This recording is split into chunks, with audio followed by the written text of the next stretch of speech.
Hello friend, remainder theorem को अच्छे से पढ़ने के बाद हम अब स्टार्ट करने जा रहे हैं क्या फैक्टर थ्योरम। फैक्टर थ्योरम वैसे तो ये कुछ नया नहीं है, अगर आप अच्छे से समझेंगे बाद में तो आपको समझ में आएगा कि एक्चुअली रिमाइंडर थ्योरम को ही थोड़ा तोड़ मोड़ के टेढ़ा करके एक नया थ्योरम का नाम दिया, इसको बोल दिया factor theorem. Factor theorem direct मैं एग्जाम्पल से आपको एक्सप्लेन करूंगा, ज्यादा उसमें कुछ होगा नहीं। बेसिक फैक्टर थ्योरम बोल क्या रहा है कि कोई भी इक्वेशन थी हमारी एफ ऑफ एक्स है, उसको जब हम जी ऑफ से डिवाइड कर रहे थे तो कुछ ना कुछ रिमाइंडर बच रहा था। इस पर्टिकुलर सेक्शन में जब भी एफ ऑफ एक्स को जी ऑफ से डिवाइड करेंगे तो आपका रिमाइंडर बचेगा 0। तो ये बोलेगा कि अगर एफ ऑफ एक्स को जी ऑफ से डिवाइड किया और वो 0 आ गया, मीन्स जी ऑफ एक्स भी जो है वो एफ ऑफ एक्स का फैक्टर है। मीन्स 0x के जो रूट्स हैं वो एफ ऑफ एक्स के भी रूट्स होंगे, क्योंकि वो भी उस वैल्यू पे क्या हो रहा है, 0 हो रहा है। जिस वैल्यू पे x minus a x is equal to a जो कि जी ऑफ एक्स का रूट था, और अब तक हम उसमें एफ ऑफ एक्स को जी ऑफ से डिवाइड करते थे कैसे, एक्स इजिकल टू 1 रख के और कुछ रिमाइंडर आता था। अगर अब मैं इसको x की वैल्यू उसमें पुट करता हूं a, और ये भी अगर 0 आ जाता है तो रिमाइंडर थ्योरम बोल रहा है कि भाई तो x इजिकल टू तो इसका भी रूट हुआ, अगर x इजिकल टू इसका भी रूट हुआ means x minus A F of x का एक फैक्टर हुआ, उसी का एक पार्ट हुआ। तो वही ये रिमाइंडर थ्योरम बोल रहा है। एक बहुत सिंपल सा मैं एग्जांपल लूंगा।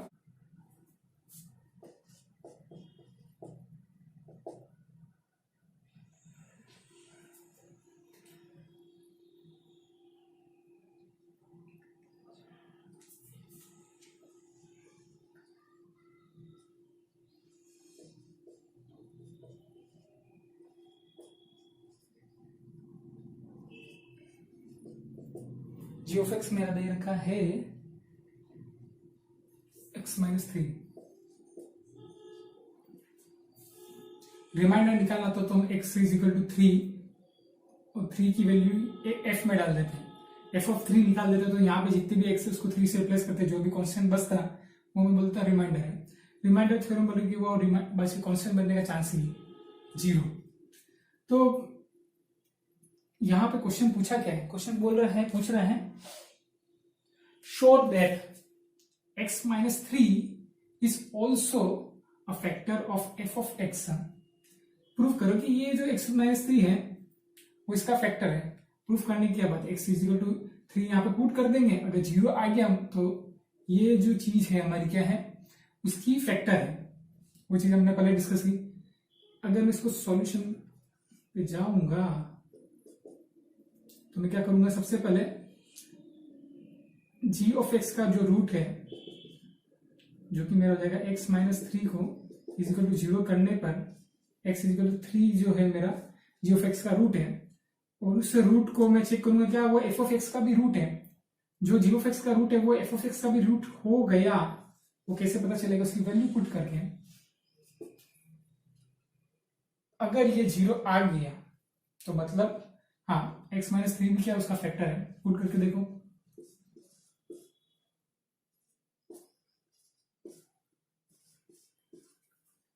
प्लस 4 इंटू 3 माइनस 12, ठीक है।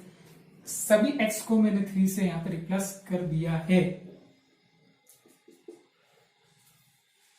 3 का क्यूब होता है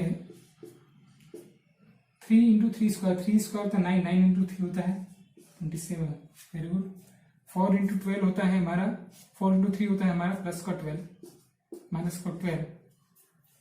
इस 27 ने इस 27 को मार डाला, इस 12 ने इस 12 को उड़ा डाला, तो बचा कि हमारे पास झिंगा डाला, ठीक है। तो यहां पे एफ ऑफ 3 मेरा क्या आ गया है, 0। कोई भी इक्वेशन 0 के मीन्स इस f is equal to 3, x is equal to 3 ने इसको भी सेटिस्फाई कर दिया, इसको भी सेटिस्फाई कर दिया है। मतलब ये जो पॉइंट है x इजिकल टू 3, इन दोनों को सेटिस्फाई कर दिया, मीन्स दोनों का क्या है, ये 0 है, दोनों का क्या है, रूट है। तो यही इसने पूछा था कि अगर x इजिकल टू 3 इसका भी रूट है तो x माइनस 3 इसका फैक्टर होगा, वही होता है ना, उसका रूट है, मतलब कहीं ना कहीं उसको जब फैक्टराइज करोगे तो x माइनस 3 की टर्म उसमें आपको दिख जाएगी। x की पावर 3 है तो इसके कितने फैक्टर आएंगे, 3 फैक्टर आएंगे, ठीक है। जितनी मैंने बताया था, जितनी इसकी मैक्सिमम पावर है या जिस डिग्री का वो इक्वेशन है, तो उस पर्टिकुलर इक्वेशन के उतने रूट्स निकलेंगे। इस गरीब के तो एक ही बच्चा होने वाला है, वो x इक्वल टू 3 हो गया, लेकिन इसकी पावर 3 है तो उसके पास 3 रूट निकलेंगे। 3 में से बोला कि एक जो होगा वो इसका भी 3 नंबर पर होगा, तो वो चीज हमने प्रूव कर दी। सिंपल सा क्वेश्चन था, इस तरह के क्वेश्चन बहुत सारे आएंगे, आराम से होने चाहिए। Join our most interactive one-on-one live class with our expert faculty. Book your free demo now.